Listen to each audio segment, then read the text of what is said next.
As always, Yeah, you are. How are you? How's everything I'm good. going? How we doing? Huh? How we doing? You're good. You're always good.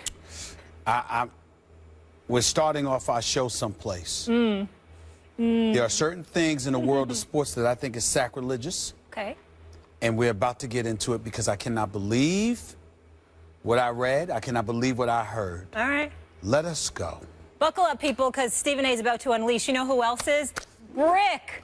Stephen A returns as Brick, making another appearance on ABC's General Hospital later today. We will prepare you for Stephen A's return to daytime television. You are an actor with a SAG card. We love it.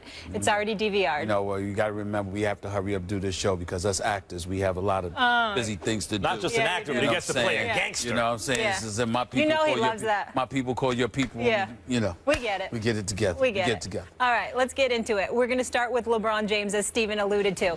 Since coming in the league, LeBron has been chasing the ghost of Michael Jordan as the GOAT. James had some interesting comments on the subject when he joined the Open Run podcast on the Uninterrupted Podcast Network. I don't think MJ ever had a Game 7 in the finals. And people say, well, he was able to close it out early, you know, and they act like he just, you know, did it all on his own and things of that nature. They forget the shot by Paxson on the left wing, you know. I got burned by Bill Winnington a bunch of times. You want to know the crazy thing? In that game, in that particular game in Phoenix, MJ didn't even have the ball in his hands. Pippen brought the ball up. Barkley went for the steal. Pippen threw it down to Horace Grant, and they got the defense, you know, because Barkley went for the gamble. They rotated to Horace Grant, and Horace Grant threw it to Paxson. I was just watching this the other day. MJ had nothing to do with that play. Oh, Mr. Smith, the floor is yours, my friend.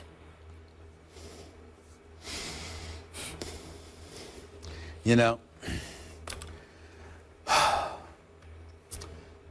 I'm going to try to keep myself under control because I don't want to find myself in a position where I get too out there. I got emotional about Melo because I'm a diehard Knicks fan. I don't want to get too emotional because I'm an MJ fan. But LeBron James, what the hell are you doing? Now, I understand. Let me be very, very clear. LeBron is a three-time champion. LeBron is the greatest player in the world. I am sick and tired of throwing out qualifiers about how great he is and how he's the closest thing to perfection as a professional athlete in terms of on the court, off the court combination. Look, I mean, enough of the praise. Listen, I love LeBron James. I love what he means to the game. I love him as a person. I think he's a great guy. But this kind of stuff right here, Max Kellerman, is sacrilegious. It is blasphemous. It is disrespectful. And I have to say this. Now, I understand he threw all the qualifiers out there. And let's keep this in mind.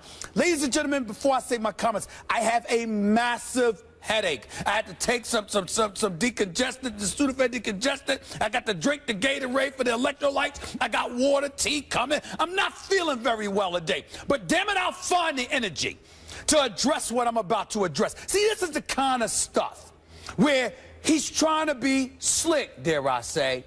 LeBron James, who the hell doesn't know that you have teammates? I'm sorry. Is any player in NBA history, have you or you seen an NBA player in NBA history that's been on the court by themselves? Of course they haven't been. We all know you have Kobe teammates. Bryant a couple times, but other than Kobe. No. When he won 3, he had Shaq and Robert Horry and Rick Fox and Derek Fisher and Brian Shaw and all of those boys. When Shaq was going, he had Pau Gasol and Andrew Bynum, had Derek Fisher. Again, I'm getting my headache again, but I'm going to work through it because let me tell you something right now. Scottie Pippen was a Hall of Famer. Is that not recognition? I think that's recognition. If you have a teammate who is a Hall of Famer, when we show highlights of the Chicago Bulls winning championships, did we not show John Paxson shooting the jump shot? Did we not show Steve Kerr hitting jump shots? Of course we did, LeBron James. What we're talking about here is arguably the greatest player who ever lived, really indisputable to most of us.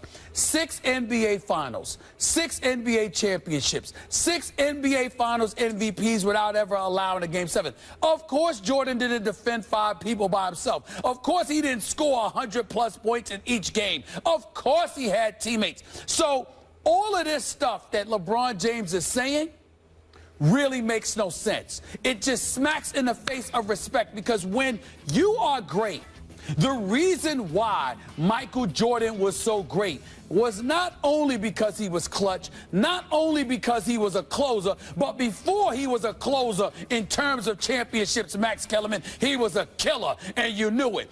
Larry Bird said God in shorts waxed us when Michael Jordan dropped 63. We all know that Scottie Pippen, even though he's a Hall of Famer, and he has profound respect from me because I do consider him one of the 50 greatest players, the bottom line is that migraine headache in that 7th game against the Detroit Pistons in the Eastern Conference Finals resonated. When you look at these other players, these role players, let me throw down a list.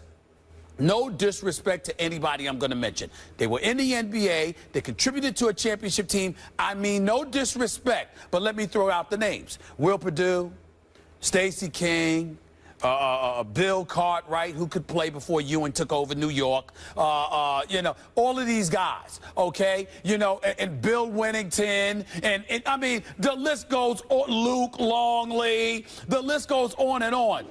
What would those people have been without Michael Jordan? We all know the answer to that question. So when LeBron James becomes suddenly, professorial, you know, and starts waxing eloquently about the nuances of basketball, this is exactly the kind of thing that led to the damn 4 finals losses. Because what I'm not all for, because we know that 2 of them really were not his fault at all. But the point that I'm trying to make is, if LeBron James had Michael Jordan's attitude, do they lose to Dallas? Can J.J. Barea guard him in the finals? Can Jason Terry guard him in the finals? No, it does not happen. It does not happen. So when we're talking about Michael Jordan, of course he had teammates. Of course he played with people. Of course, you know, other guys contributed and got it done. Of course, unlike LeBron James, Michael Jordan had one specific coach he could rely upon throughout those 6 titles, because Phil Jackson was consistently his coach, whereas LeBron James had obstacles to climb, etc., etc. It just baffles my mind, Max Kellerman, why you're LeBron James and you would utter these words, because in the end, it doesn't matter how you slice it. I know he went out of his way to express that he meant no disrespect to Michael Jordan, and I get that, and in his heart of heart, I don't think he meant disrespect, but your words come across as, at the very least, lacking a true appreciation and being a bit duplicitous, because when you are a superstar and you are the man, you know what the hell we're talking about. Don't act like you don't know what the requirements are that come along with that. LeBron James, God bless him, because thank the good Lord he is the man in the NBA, because he makes my days better throughout the season. But you know better than making the kind of statement that he made. This is some blasphemous stuff here. Like you, I love LeBron James. I love almost everything about him. Like, I love the kind of example he sets. I love the way he plays basketball. I love his game. I love the fact that he exists and we get to cover him, the whole thing. And what's happening here is LeBron's reach is exceeding his grasp. And that's a good thing. He's reaching farther than he can actually grasp, and that way he'll optimize what he has, because Michael Jordan is out of his grasp. Once you choke away 4 consecutive fourth quarters in the NBA Finals, the Michael Jordan ship has sailed. Now, what's happening? He's throwing rocks at the throne, because he can't catch him any other way. He's trying to just tug Jordan down a little bit. Maybe then he can catch him. Talk about teammates. Like LeBron didn't have Dwayne Wade and Chris Bosh, and now Kyrie Irving and Kevin Love. And, you know, there's this, people think that Jordan gets mythologized out of proportion. In fact, if anything, he becomes underrated over time. One of the favorite narratives in the NBA is Jordan had to learn how to win. He couldn't get by the Pistons. Nonsense. Jordan never played with another all-star in his career until Scottie Pippen came along. And the first time Scottie Pippen made an all-star team, they took the Pistons 7 games, and Pippen couldn't play in Game 7 because of the migraine, and they lost in 7 games. But Pippen wasn't in his prime yet. Check his PER, check all the advanced stats. Pippen reached all-star level, then the following year hit his prime. So the first time you give Jordan an all-star, he takes the defending champs 7 games and may have beaten them if that all-star was available in Game 7. And the very next season, that all-star hits Hall of Fame level, and Jordan never doesn't win the championship again in under 7 games. Now, that's all the kind of subjective championship credit stuff and all that. How about just objectively? Objectively. You know, LeBron James is really into advanced stats, into advanced metrics, using them to make his game better, to make it more efficient. He did it in Miami. He continues to do so. I mean, he uses these stats that were not available to Michael Jordan, even had Jordan been interested in those stats. So he has the advantage there in terms of how efficient he can be. And yet, according to all the most advanced metrics, Michael Jordan is greater on average in his career, like his PER, his average PER is higher than LeBron's. Wait a minute. That includes those seasons where he declined in Washington. LeBron hasn't even hit that phase yet. So that gap between Jordan on top and LeBron too is only going to widen. But here is the reason I wanted to interject. Because while you're waxing so eloquently about these metrics and everything else, and you are on point, your biggest point is something I want my audience to gravitate to, Max Kellerman, and that is this. He's sort of tugging away at Jordan because you're justifying yourself, your 3-4 record in the NBA Finals. I'm here to tell you right now, 2 of those losses shouldn't be counted. It's really 3-2. We agree. Exactly. It's really 3-2 to me. It shouldn't be 3-4. LeBron James really should be 3-2 to me. I don't blame him for 2 of those Finals losses. But I would also like to add something here that I haven't heard anybody say. Does Michael Jordan with Dwayne Wade and Chris Bosh lose to the Dallas Mavericks? No. Hell no. That ain't happening. It just doesn't I happen. can promise you No, that. doesn't happen. Does Michael Jordan with Chris Bosh and Dwayne Wade lose to San Antonio that second go-round? I don't believe so. I recall Michael Jordan and them going against Utah. Okay? Didn't happen when you faced Karl Malone and John Stockton. Second time around. Try getting to results. a 7th game first. Same results. And I think it's important. See, here's the thing.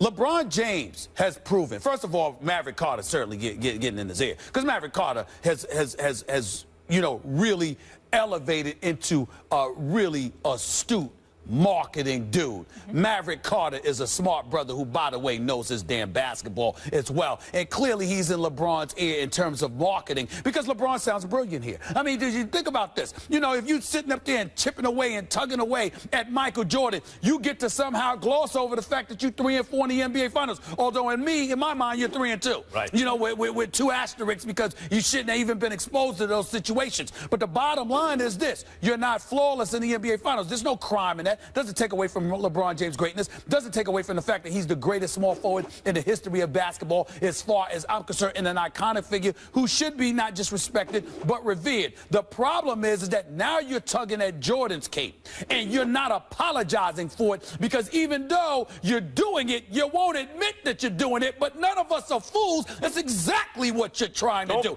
And it's not going to work. It's not going to work, LeBron. You can't sit up there. Look, LeBron James played with a bunch of no-names when he went to the finals, the first go-round with Cleveland against San Antonio. We understand all of that. We get the part that you got to have teammates to win. But when you bring it up, in this particular instance, for Michael Jordan, what in God's name would be the purpose for going on a damn podcast to talk about how, Michael Jordan had teammates? I mean, Steve Kerr shot. I mean, John Paxson shot the ball. Oh, what?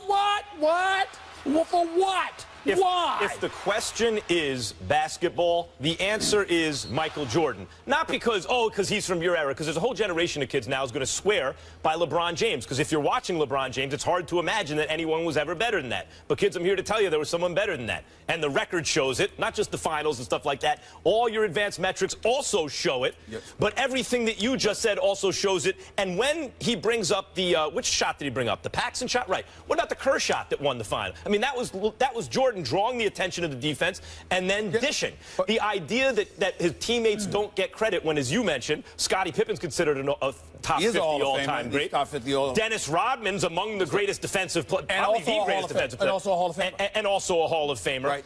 It's absurd. This is another Jay-Z line. Don't bark up that tree will fall on you, LeBron. Just like, leave Jordan alone. Because, Stephen A., when all is said and done, I believe that LeBron James will go down as the greatest non-big man, meaning greatest non-center, who ever lived whose name wasn't Michael Jordan. I think he's going to go down in the end ahead of Magic, ahead of Bird, ahead of Kobe. I think he'll be #1 of all the non-centers not named Michael Jordan. Well, but the Jordan ship is sailed. But here's the problem, and let's mention Kobe in that breath. Because Kobe's all-around game per se, even though Kobe would argue differently, because Kobe would tell you the different coaches he had to play against. He had to play the point guard spot. You know, he had to do a lot of different things as well. Kobe is not just some scoring machine, and Kobe could play some defense as well. Kobe would make the argument in his favor in that regard. Here is where I would make the argument in favor of Kobe. Not about skill set, because we see the all-around, the physical specimen, and the presence that LeBron James had. Here's where Kobe was rightfully mentioned as the heir apparent to Michael Jordan. What LeBron James has matured into, Kobe and MJ came into the league with that attitude.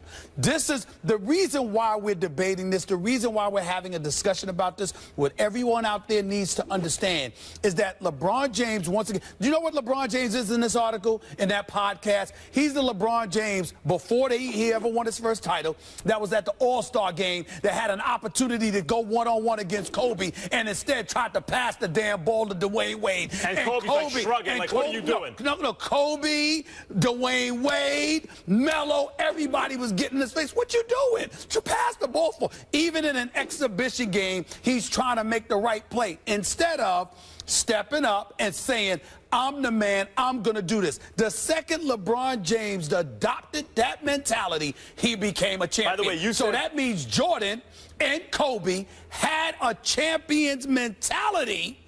LeBron had to grow to that point. And yet, still, I still think LeBron's going to probably wind up ahead of everyone but Jordan, who's not a center. Quickly, probably. We bring up the fact that you and I consider him 3-2 in the finals, not 3-4. I think, just to give LeBron credit, it goes beyond that. Even though he lost 2 years ago to the Warriors, not only is that shouldn't that be considered a loss, that's one of the greatest finals performances of all time. To me, he's 3-2, but the asterisk is not that 2 of them are taken out. It's that he deserves extra credit for the one that we don't even count as a loss. That was an absurd performance. And just for perspective, LeBron in his 13th season and MJ had won a 6th ring in his 13th season. This is Stephen A. playing hurt. Pretty impressive.